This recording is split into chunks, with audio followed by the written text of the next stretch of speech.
Hello everyone, hope you all are doing well. So today we are going to do the next question of our mains answer writing practice. जो हमारे mains answer writing practice की series है उसके next question को आज हम लोग करने वाले हैं। और आज का हमारा क्वेश्चन है discuss the major achievements and failures of 5 year plans in India. जो इंडिया में 5 ईयर प्लान चलती थी, 5 ईयर प्लान होते थे, 5 साल में प्लान चलता था।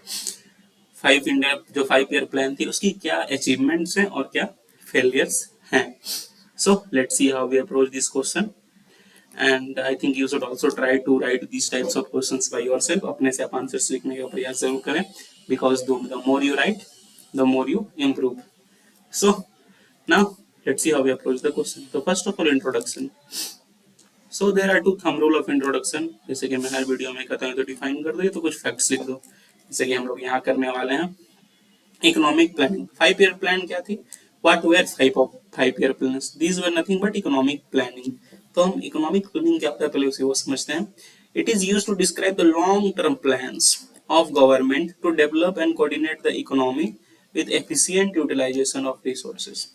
ये जो इकोनॉमिक प्लानिंग होती है, लॉन्ग टर्म प्लान्स होते हैं गवर्नमेंट के, जिससे कि वो इकोनॉमी को डेवलप कर सके, कोऑर्डिनेट कर सके अच्छे से, और जो भी रिसोर्सेस है उसका एफिशिएंट यूटिलाइजेशन हो सके। और जो इकोनॉमिक प्लानिंग या फिर जो 5 प्लान्स की बात करें वो इंडिया में स्टार्ट हुई थी 1950 में। ओके, और 12th 5 ईयर प्लान तक जो है हमारा प्लान हुआ था that was in from 2012 to 2017, sorry. और इसी बीच में जो नीति आयोग आया था, national institution of transforming India, let me write this type, NITI Aayog, तो this replaced the planning commission. और इसीलिए 2017 के बाद से जो है 2017 के बाद से कोई भी 5 ईयर प्लान नहीं आई। But will look into the major achievements and failures of this 5 year plans. तो फर्स्ट ऑफ ऑल अचीवमेंट्स, क्या क्या अचीवमेंट्स रही 5 ईयर प्लान्स के। The first one is economic growth. 5 year plans की वजह से जो इंडिया की इकोनॉमी है वो काफी ग्रो की। हमारे जो अगर आप 1950 से 70 के बीच बात करें तो जो economic growth was, the growth was around 3.5%। उसके बाद फिर अगर आप 1970 के बाद की बात करें, आफ्टर 1990s की बात करें, अराउंड 1990s में जो ये ग्रोथ था, after 1990 this growth was around 5.5%। और this growth increased up to जो 11th 5 ईयर प्लान था, दैट इज आप कह सकते हैं कि 2005 टू 2010 अराउंड में, इन 2010s में the 11th 5 year plan was from 2007 to 12। Okay, but जो ये टाइम है इस दौरान जो हमारा इकोनॉमिक ग्रोथ वो that increase to 7.8%। It clearly shows कि जो 5 ईयर प्लान्स की वजह से थी हमारी इकोनॉमी किस तरह से ग्रो हुई। 11th 5 ईयर प्लान में जो इकोनॉमिक ग्रोथ है this was 7.8%। So there was great economic growth. Now second, progress in agriculture. जो हमारा एग्रीकल्चर था उसका progress, the first 5 year plan that was also known as Harrod-Balmer model, that was fully devoted to agriculture. The first 5 year plan was fully devoted to agriculture. और उसके बाद अगर आप बात करें तो 1960s में ग्रीन रेवोल्यूशन आई, जो हमारे एग्रीकल्चर की प्रोडक्शन थी वो बढ़ी। अगर आप 1959-60 की बात करें तो जो पर हेक्टेयर प्रोडक्शन था, per hectare production was around 662 kg। अगर आप वहीं अगर अभी की बात करें अराउंड 2015-16 की जो रिपोर्ट थी उसमें per hectare production was around 2056 kg। और इसके बाद ही ग्रीन रेवोल्यूशन आया था, तो we can see 3-fold increase हमको देखने को मिला पर हेक्टेयर प्रोडक्शन में। तो एग्रीकल्चर में काफी प्रोग्रेस काफी फील्ड्स में देखने को मिली। डैम्स बने, इरिगेशन कैनल्स बने। So there were many growth were seen in agriculture. Industrial growth काफी देखने को मिला। द सेकेंड 5 ईयर प्लान जो थी दैट वाज नोन एज महानोपोलिस plan that was devoted to industries, heavy industries, और इंडस्ट्रियल ग्रोथ काफी देखने को मिला।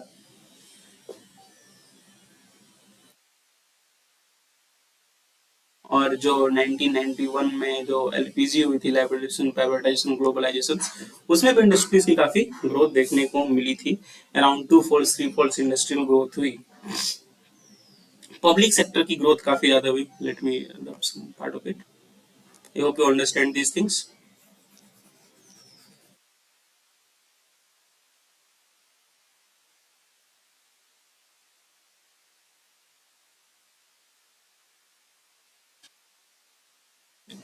There were huge growth in public sector. अगर आप 1951 की बात करें तो there were only 5 industrial public sector enterprises. 5 public sector enterprises थी, और you can say 5 industrial public sector enterprises. But अगर वही आप बात करें 1990 की, तो ये बढ़ के हो चुकी थी 244 public sector enterprises. Although after privatisation जो है ये तो थोड़ी फेल हुई, तो 217 हो गई आफ्टर 2000 ड्यू टू एलपीजी जो है। उसके बाद जो प्राइवेटाइजेशन हुई तो थोड़ी पब्लिक सेक्टर इंटरप्राइजेस जो प्राइवेट इंटरप्राइजेस भी बनी, but still there is huge growth. 5 से 244 तक जाना, it clearly shows the growth of public sector. There was huge growth in infrastructure. Infrastructure में काफी ग्रोथ देखने को मिला। और बात करें ट्रांसपोर्ट की बात करें, इलेक्ट्रिसिटी की बात करें, या पावर की बात करें, इरिगेशन की बात करें, कम्युनिकेशन की बात करें, तो सब में जो इंफ्रास्ट्रक्चर की जो थी वो ग्रोथ देखने को मिली। जो पावर सेक्टर है वो काफी इंक्रीज हुआ। हर एक घर घर तक पावर पहुंचा, to every household the power increase. Industries तक पावर पहुंचा। ट्रांसपोर्ट की काफी ग्रोथ हुई। अगर हम बात करें रोड्स की, तो इन 1951 अगर हम बात करें रोड्स की, तो 1951 में we had just 4 lakh kilometre of roads. 4 lakh kilometre. और अगर फिर बात करें हम आपकी 2011 की, तो इसमें ये रोड जो है this has increase to 47 lakh kilometre. This 10 fold increase आपको देखने को मिलेगा रोड्स में। तो इतनी ज्यादा रोड्स की डेवलपमेंट हुई। अगर रेलवेज की डेवलपमेंट की बात करें, तो रेलवे में भी काफी डेवलपमेंट देखने को मिली। टोटल लेंथ थी वो रेलवे ट्रैक्स की, that was around 53,000 kilometre, around 53,000 kilometre in 1951. It increased to around 65,000 kilometre in 2011. तो रेलवे में भी काफी डेवलप, रेलवे में उतना डेवलप इसलिए देखने को नहीं मिला क्योंकि Britishers have already developed the railway lines too much, तो काफी ज्यादा डेवलपमेंट आपको देखने को, but still it is significant. Vande Bharat express अभी देख सकते हो मॉडर्न टाइम्स में, फास्टर ट्रेन्स डेवलप हुई, गुड रेलवे ट्रैक्स डेवलप हुई, सिंगल लाइन से डबल लाइन डेवलप हुए, जो अनटच्ड इंफ्रास्ट्रक्चर जगह थे वहां पे रेलवे पहुंची। तो इंफ्रास्ट्रक्चर की काफी ग्रोथ देखने को मिला। एडुकेशन और हेल्थ केयर में भी काफी ग्रोथ हुआ सीन। इन एडुकेशन अगर आप बात करें तो जो यूनिवर्सिटीज थी वो 1950 में there are only 22 universities which increased to 254 in 2001। और यही इंडस्ट्रीज जो 2001 में 254 तो 22 से 254 यूनिवर्सिटीज, आप देख सकते हैं कितना अधिक ग्रोथ है ये। हेल्थ केयर में काफी डेवलपमेंट हुआ। काफी सारे डिजीज को हम एलिमिनेट कर पाए, जैसे स्मॉल पॉक्स हो गया, ये पोलियो हो पाया, उस सब पे काफी हमने फाइट किया। जो एवरेज ह्यूमन लाइफ थी, जो एवरेज लाइफ एक्सपेक्टेंसी थी, दैट इंक्रीज्ड फ्रॉम 32.1 ईयर्स। जो एवरेज लाइफ एक्सपेक्टेंसी थी इंडियंस की वो 32.1 ईयर्स थी 1950s में, due to lack of health care. This increase to 68 years in 2014। सब देख सकते हैं कितना अधिक ग्रोथ देखने को मिला हेल्थ केयर में भी। डॉक्टर्स की रेशियो बनी, मेडिकल कॉलेजेस काफी खुले। एडुकेशन की बात करें तो सर्व शिक्षा अभियान जैसे आए, मिड डे मील आए, सर्व शिक्षा अभियान आए, एडुकेशन की ग्रोथ हुई, प्राइमरी एडुकेशन की ग्रोथ हुई। तो there was also great growth in education. Service sector की काफी ग्रोथ हुई, स्पेशली आफ्टर 1990s जो रिफॉर्म्स हुआ था एलपीजी का। और आप देख सकते हैं service sector now comprises around more than 50% of our economy, around 60% of our economy जो अभी सर्विस सेक्टर पे डिपेंडेंट है। तो इसके क्लियरली सोच, और जो फॉरेन डायरेक्ट इन्वेस्टमेंट है that is highest in service sector. So service sector की काफी ग्रोथ देखने को मिली। सेविंग्स एंड इन्वेस्टमेंट काफी बड़े, 8.4% से 4.7%।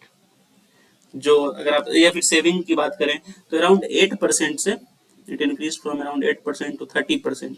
8% जो 1950s अराउंड में था, इट इंक्रीज टू 30% इन 2012-13। और कैपिटल फॉर्मेशन की भी बात करें अगर हम, तो it increase from around 8% to 34% in 2013। तो 2013 में 34% था, वाले 1950 इट वाज 8%। सो सेविंग्स और इन्वेस्टमेंट में भी काफी ग्रोथ देखने को मिला। साइंस एंड टेक्नोलॉजी में काफी ग्रोथ देखने को मिला। The great achievement of ISRO can be seen by everyone. ISRO, DRDO और जितने भी साइंस एंड टेक्नोलॉजी के ऑर्गेनाइजेशंस हैं, साइंटिस्ट्स की काफी ग्रोथ हुई, वुमेन्स की ग्रोथ हुई साइंस एंड टेक्नोलॉजी में। और उसके बाद काफी पब्लिक प्राइवेट पार्टनरशिप से काफी डेवलपमेंट हुआ, इनोवेशंस हुए। तो काफी ग्रोथ साइंस एंड टेक्नोलॉजी में देखने को मिला। फॉरेन ट्रेड में काफी ग्रोथ देखने को मिला। अगर आप फॉरेन ट्रेड की बात करें तो जहां अगर आप एक्सपोर्ट्स की बात करते हैं पहले, तो जो एक्सपोर्ट्स थी that was only 54 billion in 54 billion in 1977-78, it increased to 17,144 billion in 2015-16। अगर आप इंपोर्ट की बात करें तो 1977 या 78 की जब बात करें तो उसमें इंपोर्ट था 60 बिलियन का, और वो इंक्रीज होकर के हो गया 24,000, अराउंड 25,000 बिलियन इन 2012-13। तो आप देख सकते हैं कैसे एक्सपोर्ट भी जितना बढ़ा 54 बिलियन से 17,000 बिलियन, एंड इंपोर्ट भी 60 बिलियन से 25,000 बिलियन तक बढ़ा। And this was all due to जो 1990s का रिफॉर्म था, उसमें भी काफी बड़ा इसका इन्वॉल्वमेंट था। So these were some of the major achievements of the 5 year plans or economic planning you can say। और भी काफी सारे अचीवमेंट्स हो सकते हैं, मैं चाहूंगा आप उसे कमेंट करके बताएं कि आपको हिसाब से और क्या क्या मेजर अचीवमेंट्स लग रहे हैं जो इसमें लिखना जरूरी थे। तो एक तो क्या कमेंट करने से आपकी ब्रेनस्टॉर्मिंग की कैपेबिलिटी भी बढ़ेगी और हमारे पीछे की इन्वॉल्वमेंट भी बढ़ेगा, जल्दी पॉइंट सोच पाओगे। So please do comment. तो बात तो हो गई अचीवमेंट्स की, अब बात करते हैं फेलियर्स की। क्या क्या फेलियर्स रही 5 year प्लान की। सबसे पहले स्लो ग्रोथ। जो हमारा ग्रोथ था दैट वाज मेजरली 4 to 5%। और अगर आप 1991 जो एलपीजी था उसके बाद भी around it was around 6 to 7%। अगर आप इसे कंपेयर करें कंट्रीज जैसे चाइना से या अदर डेवलपिंग कंट्रीज में, तो वहाँ ग्रोथ मोर देन 10% देखने को मिला था। ठीक, so the growth as compare to other countries, the growth rate of India was slow. Second, neglect of agriculture. The after second five, although first 5 year plan was totally based on agriculture, but after second plan तो agriculture ही थी उसकी काफी कमी देखने को मिली। The agriculture जो है GDP का 50% था इन 1950s में, और ये घट के 16% हो चुका है जीडीपी का इन मॉडर्न टाइम्स। तो एग्रीकल्चर पे उतना नेग्लेक्ट देखने को मिला। अनएम्प्लॉयमेंट, 5 year प्लान में इतना कुछ हुआ पर जो अनएम्प्लॉयमेंट की इशू थी वो कभी सॉल्व नहीं हो पाई। Still we have lot of unemployment in our country. ठीक है, और अगर बात करें इन अनएम्प्लॉयमेंट थी तो उसी वजह से पॉवर्टी का भी काफी इंक्रीज हुआ। Still many of millions of people are living below poverty line in India. So इसमें भी काफी ज्यादा काम नहीं हो पाया। Poverty is still very much. Inflation काफी ज्यादा हुई, inflation rise so much. In fact inflation was around 10% in 2012। जो मेजर जो स्लो ग्रोथ होता है इन्फ्लेशन का 2 to 3% या 2 to 4%, that is called healthy inflation. But 10% जो bit is very big inflation, और ये 2012 में था। तो इन्फ्लेशन पे भी काफी ज्यादा टाइम पे कंट्रोल्स नहीं देखने को मिला। इनइक्वलिटी काफी बढ़ती हुई रही। अगर आप अभी भी बात करें तो जो टॉप 1% रिचेस्ट पॉपुलेशन है, richest 1% in India holds 58% of countries wealth. जो रिचेस्ट 1% इंडिया के, वो 58% कंट्री का वेल्थ देख रखे हुए हैं। तो इससे आपको साफ समझ में आ रहा है कितनी इनइक्वालिटी है। अभी भी अगर आप बात करें तो 16% जीडीपी एग्रीकल्चर का, पर still more than 40% of Indian population, or you can say around 50% of Indian population is directly or indirectly dependent on agriculture. So inequality काफी simply दिख रही है। Political instability काफी ज्यादा हुई in many times the political instability. जैसे कि अगर जैसे इंदिरा गांधी की बात करें तो जब इंदिरा गांधी गवर्नमेंट में थी तो उन्होंने कांग्रेस सॉरी जब इंदिरा गवर्नमेंट ने 5 ईयर प्लान बनाया था, फिर जब बीजेपी की गवर्नमेंट आई, मैं नॉट वेल सिंग बीजेपी, पर जो अपोजिशन की गवर्नमेंट आई, मोरारजी देसाई की गवर्नमेंट आई, तो उन्होंने सारी 5 ईयर प्लान्स के जो थे प्लानिंग चेंज कर दी। फिर अगेन इंदिरा गांधी की जो गवर्नमेंट आई, उसने फिर जो मोरारजी देसाई की जो प्लान्स थे उसको फिर चेंज कर दी। तो पॉलिटिकल इंस्टेबिलिटी काफी अफेक्ट किया इन 5 ईयर प्लान्स को। तो it was one of the major problems also. और भी काफी सारे जो है फेलियर्स थे 5 ईयर प्लान के। मैं चाहूंगा आप उसे कमेंट करके बताएं कि आपके हिसाब से और भी क्या क्या फेलियर्स आपको लग रहे हैं 5 ईयर प्लान्स के थे। Now move to the conclusion. जैसे कि मैं हमेशा कहता हूँ, if your answers are good, if you written good body, then try to conclude the answer in simple and positive sentence, जैसे कि मैंने यहाँ पे किया हुआ है। The achievements and failures of economic planning in India thus reveal the underlying gaps in process of planning. Although achievements of failures जो कि gaps थे planning के वो clearly दिख रहे हैं, but it is also undeniable fact. इसे भी आप deny नहीं कर सकते हैं कि the current level of growth and development the country has achieved could not be possible without planning. जो करंट लेवल की ग्रोथ कंट्री को देख रहे हैं, जैसे भी कंट्री स्लो ही ग्रोथ हुई, कुछ जैसे भी जो भी प्रॉब्लम्स के साथ ही इस तरह से कंट्री ग्रोथ हुई, अगर प्लानिंग नहीं होती शायद अभी हम और भी पीछे रहते। So planning has helped a lot. So that is all for today. Please do like, please do share, please do subscribe. काफ़ी मेहनत लगती है ऐसे वीडियोस को बनाने में, और अगर आप लाइक से सब्सक्राइब करते हो तो काफ़ी मोटिवेशन मिलता है हमें कि हम रेगुलर बेसिस पे ऐसे वीडियोज आप सबके लिए बना पाएँ। और अगर आप कमेंट करते हो, पॉइंट्स बता दे तो और भी अच्छा लगता है। So please do like, share, subscribe. That's all for today. Have a nice day. Thank you.